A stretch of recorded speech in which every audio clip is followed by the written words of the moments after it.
Hey everyone, as I promised, although it might have seemed a little garbled because of our bad audio, which hopefully we've fixed, we're reviewing a Hanna-Barbera live-action dog movie starring Valerie Bertinelli.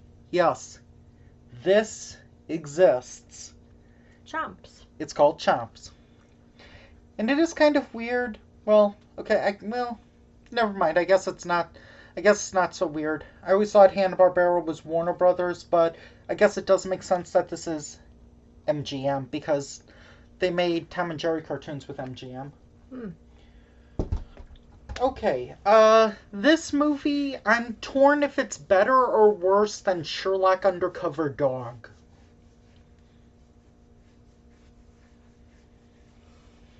Close tie.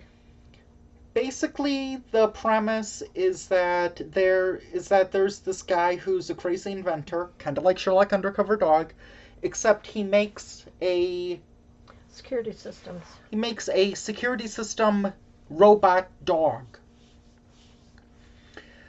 um, who's a clone of his current dog, and it's called Chomps. It stands for something.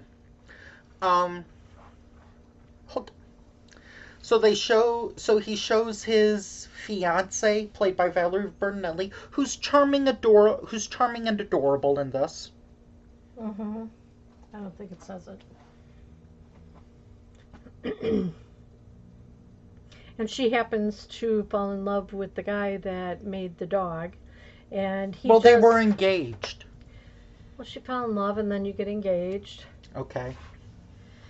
So then they show the boss, and it's okay, or the dog is okay. However, man, they would they would have to spend so much money on broken windows because like as soon as the dog sees something, he like breaks out of a window and then just runs. The robot dog. Or the wall or the door. Yeah. So he's got these, what do you want to call Infrared. them? Infrared eyes. To be able to see through walls, and he can see when there's a criminal within like a block of the within a block. He knows when there's a crime taking place. I would think he'd be able to run faster though. Well, he ran pretty fast. But this is also kind of ripping off Halloween 5 / Tequila and Benetti because there's a talking bulldog. Mm. Or there's like a talking Great Dane. Yeah. Is it? Yeah. Or Bloodhound. And he's always like wandering the neighborhood to see what's going on. And like chasing dogs and chasing the small dog. And that dog can talk. We can hear him, but it's one of those where it's like the audience can hear him, but the characters in the movie can't. Right. So throughout it, I was making like Tequila and Benetti jokes like, "Wait until I drop a burrito on your leather interior." That's apparently a line from Tequila and Benetti. Okay. I probably need to.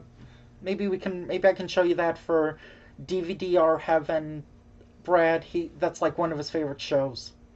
It's a cop with a talking dog. Wow. It's better than Puchinsky apparently. That's pretty much the plot, the beginning, middle, and end. But he has a competitor that is always. He's got one guy working with him that he thinks is his friend, but actually he works for the other competitor. Mm-hmm. And the competitor's got a lot of money and stuff. And so once they find out about this dog, they try to get the blueprints or the schematics of the dog. Break into the building. And there is a confusion moment where they confuse the robot dog with the real dog. And it's like... So the real dog was put to the test with army tanks to figure out which one actually had, the bomb or had it loaded. And said, like, if it moves just a little bit, it'll explode. Yeah.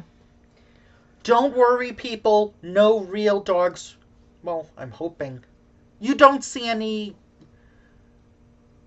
Mistreatment of dogs. The only The only thing that gets blown up is the guy in the the robot outhouse. dog. Yeah, but they put him back together. But yeah, apart from like the robot dog, where it would be kind of like opening up like I don't know, like a toy dinosaur or something, or a Tonka truck, or I don't know. Just And he can even make noise of shooting off a pistol or a gun. yeah. Pew, pew, pew. But- Stop! This is the police. So I don't know if it's better because there was no cameo by Crystal Pepsi. Oh God! You didn't even drink Crystal Pepsi, did Yes, you? I did. I drank it when it came Oh, and it back. was your favorite. I don't know why you didn't drink it. Why?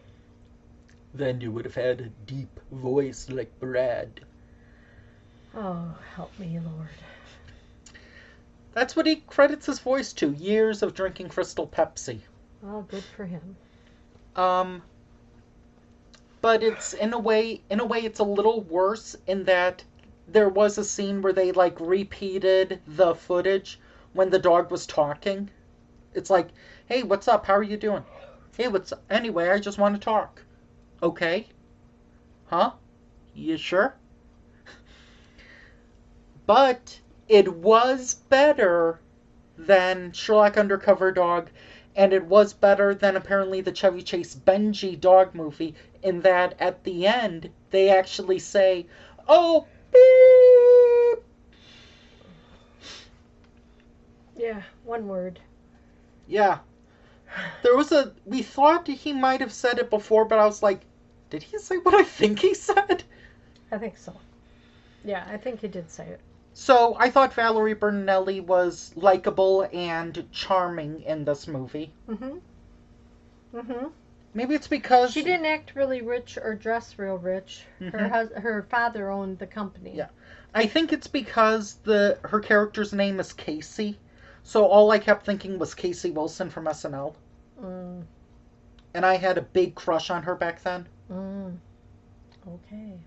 She was like Kristen Wiig, except funny and likable and not punchable. Or I mean, not annoying. I don't want to get canceled. There's nobody to cancel you. Look, well, that's true. I mean, if no one's trying to cancel Clockwork Orange, I guess I'm safe. Whatever. Anyway, I've been talking for about 7 or 8 minutes. Why don't you talk so that way we can pad this out to at least 10 minutes? Talk about what? The movie? Okay, so he had everything that he tried before he presented the dog. The assistant to the dad, the owner of the company, was like sabotaging him all the way. They didn't really realize that, and Well, so they should have kind of. Well, I guess I could have guessed when his security systems kept failing. yeah. And what I really thought was funny is when they tried the dog on him. Oh yeah, what is it gonna do? Call it off! Call it off! Get out of here! Get out of here! Was that when it was like on the when he was on the ladder. Or Oh, okay. something. He was supposed to pretend to be like a burglar intruder or something. Oh, and there's also like a garbage dump scene. Yeah. And these two guys that are Red Skelton and who was the other guy? George Kennedy? Was that who the other one was? It just says Red Button and Chuck McCann and Conrad Bain. They kept trying to steal the dog so that their boss could get a hold of them and produce it before he could and really put him out of business.